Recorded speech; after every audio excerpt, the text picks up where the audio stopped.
So when it comes to late harvest in Tokai, it does have a little bit of a different meaning. So just because something is late harvest, it doesn't necessarily mean it's going to have sweetness. Some of them can be dry or off dry. Some of them can be quite sweet as well.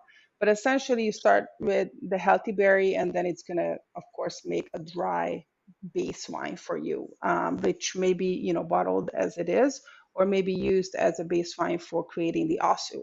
And then as you go into late harvest, as you can see, first you get just like a regular shrivel, and you may see just a little hint of botrytis in these wines, but sometimes they can be bone dry.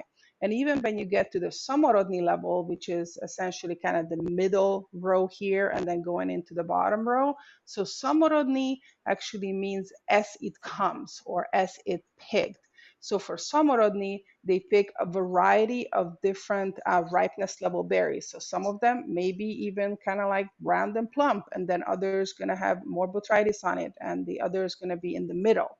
So samorodni is always going to be a mixture of the fresh fruit and then the more botrytis influenced fruit characters.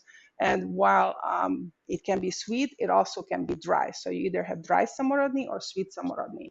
And it really depends on obviously how much of the healthy berries are in there.